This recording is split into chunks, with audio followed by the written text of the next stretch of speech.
package in the mail, MSX games from Japan. Collecting without fail those shoot 'em ups, and that's the plan. He doesn't just collect them, he also codes them too. Join us and we'll go on electric adventures with you.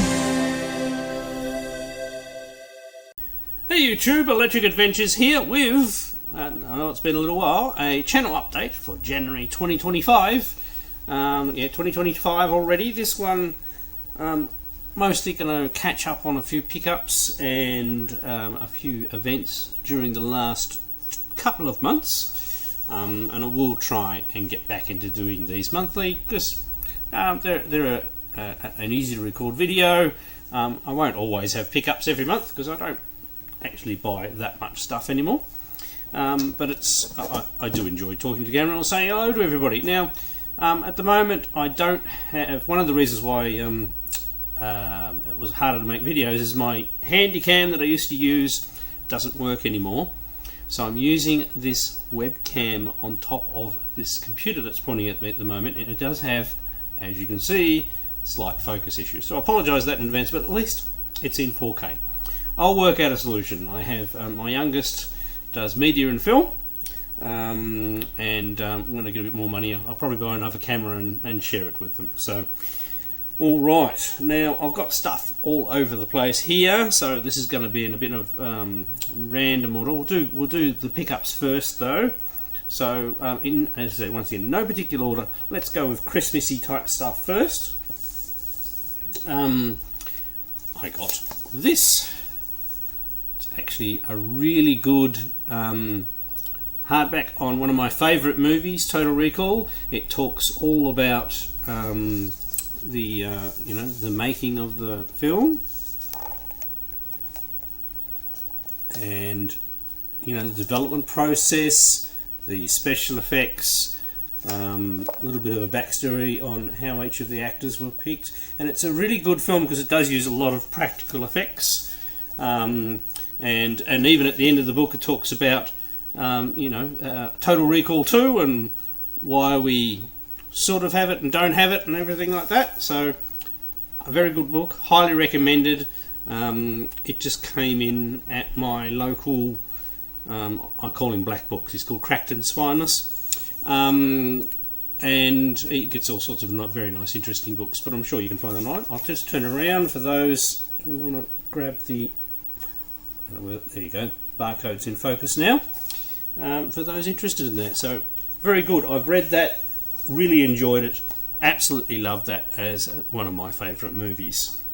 So I've related Christmas. We didn't get each other a lot for Christmas, but I did get some Lego. Now this one I've actually built, so the box is light, and so it's Ahsoka Tano's shuttle. And actually does rotate and move. I probably should have brought it out because I have built this one. It's got 4 minifigures and was quite an interesting build. It's got the action elements where you can shoot things. Obviously I'm not into that, I'll just use them as display pieces and enjoy the building of it. And obviously like Star Wars. So that one was quite interesting and I have built that one. Next one I haven't built. This one was actually from my wife.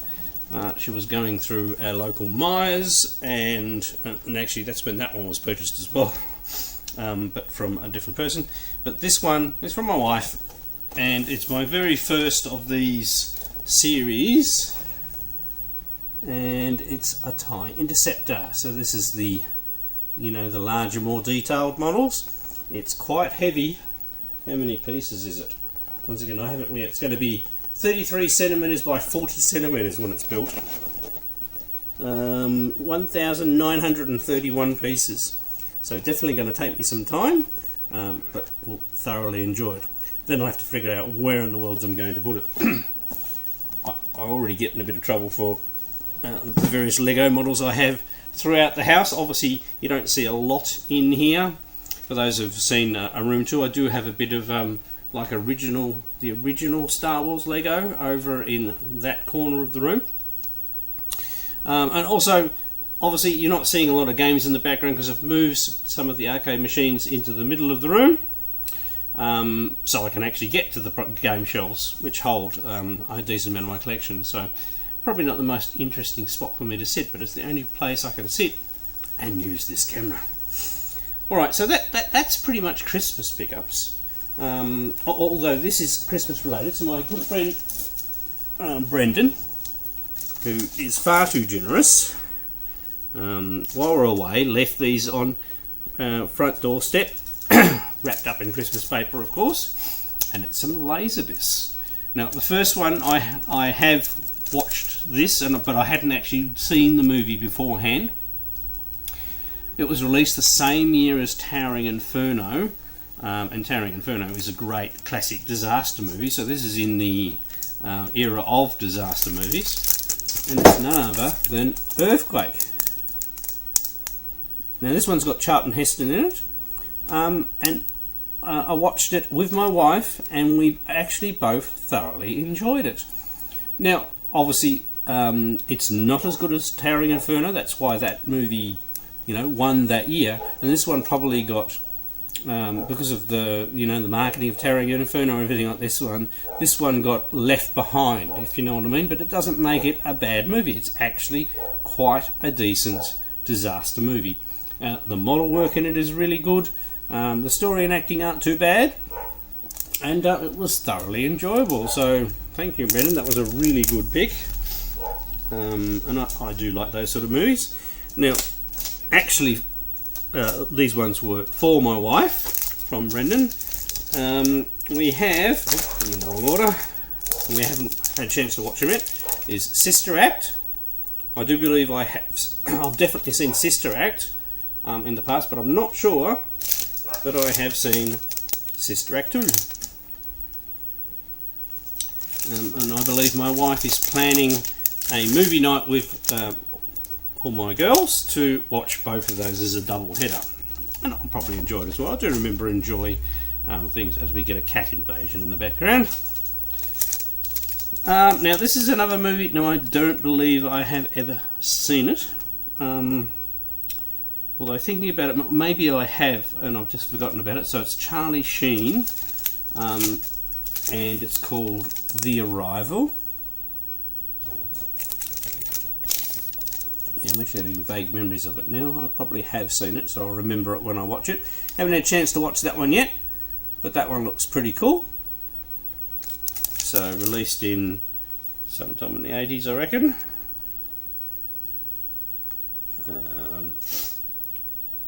The writing's too small. I'm not going to find that without my glasses. So anyway, The Arrival. Thank you very much, Brendan. That was definitely very generous.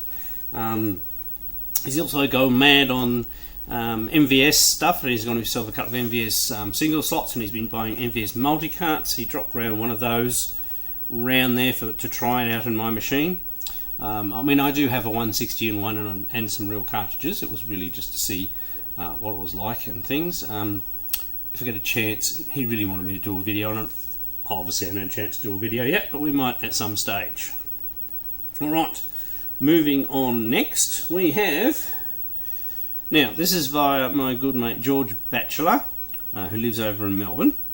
So this is, remember, probably a couple of months ago, he sent a couple of boxes with an Amstrad CPC 646 or whatever it's called. Yep, the one with the disk drive, and a whole lot of books and things.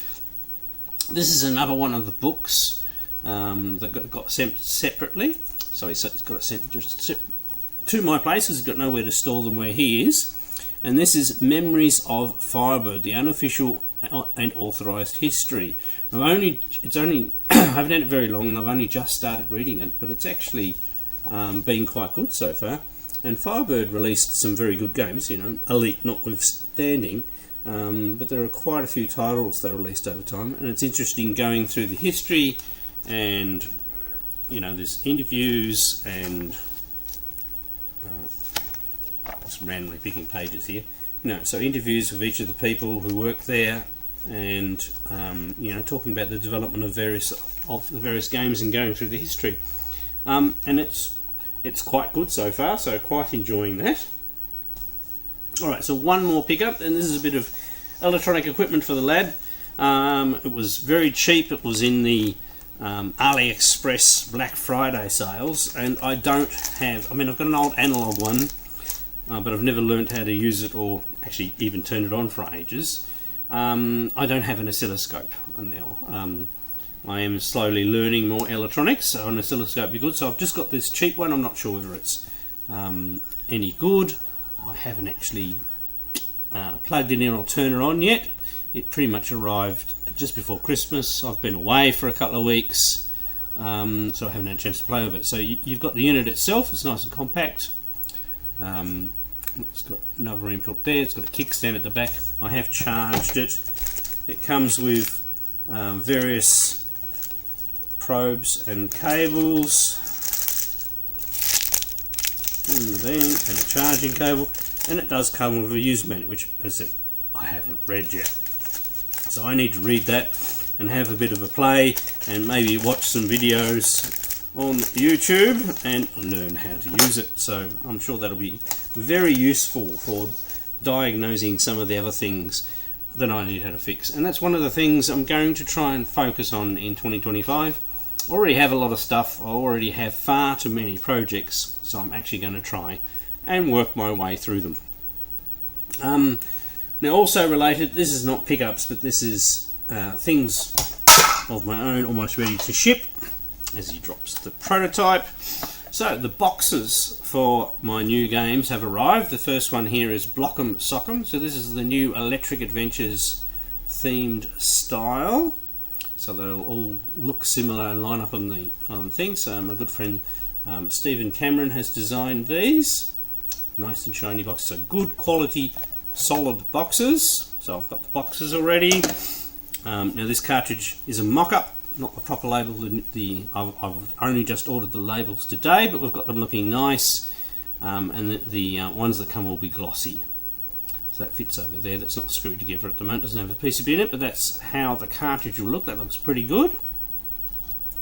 And this similar design will reflect across the different titles. So the other title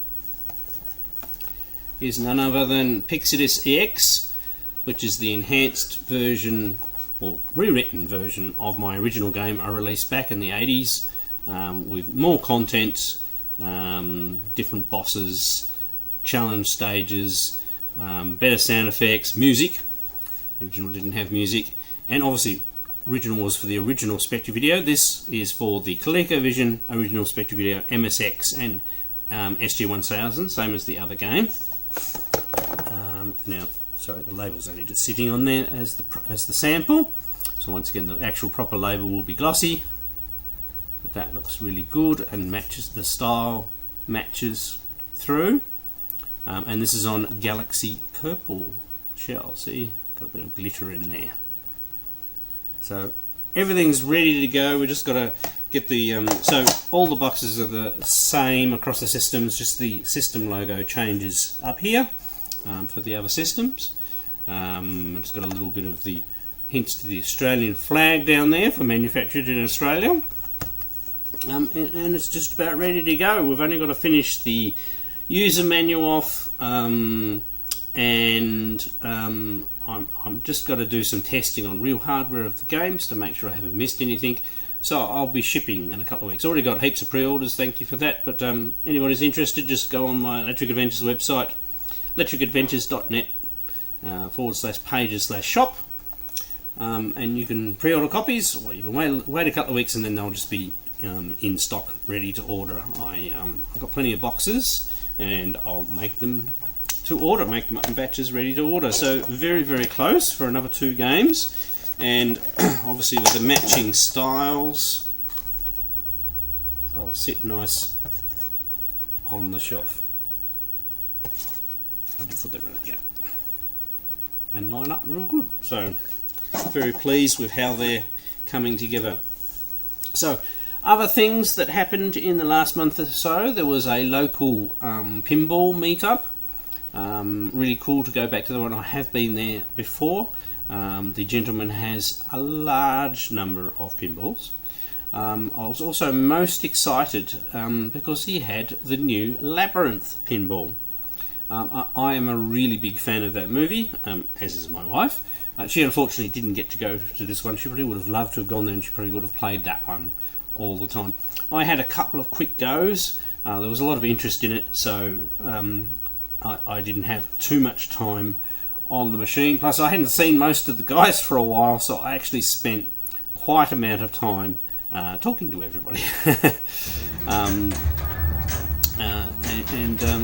Yeah, there's potentially some projects we can do to do. But that was really cool. I didn't take pictures of all of the machines because I have shown that room before, but hopefully I've captured any of the new ones that he has. And this particular guy, he doesn't like any of the Stern ones or anything like that, so his are all he's got quite a lot of pinballs, but none of those ones, and he's been supporting these other small independent pinball places.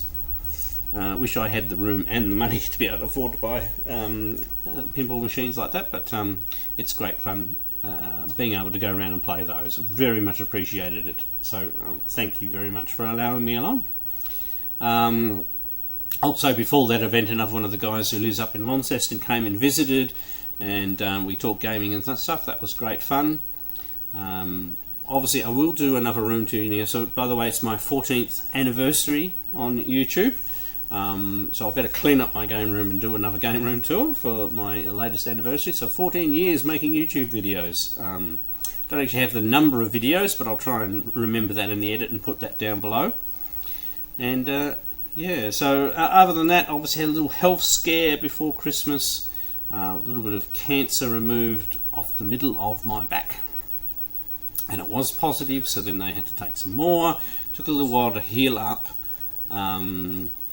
And subsequently, don't know whether it's caused by that or just generally been run down. I've actually hurt my back otherwise, so I'm very limited in what I can do. Yes, I've had to cut back on things a little bit and rest, but plenty of time to do my homebrew stuff. Just working on arcade machines, since they're large, is definitely frowned upon by the wife and the doctor at the moment. But yes, I will try and get this place cleaned up a little bit, and we'll do a room tour soon. There are some more Coleco games from other homebrew developers coming. There's actually a box that's arrived today that I haven't opened yet. I'll take my time and do a proper unboxing video of that.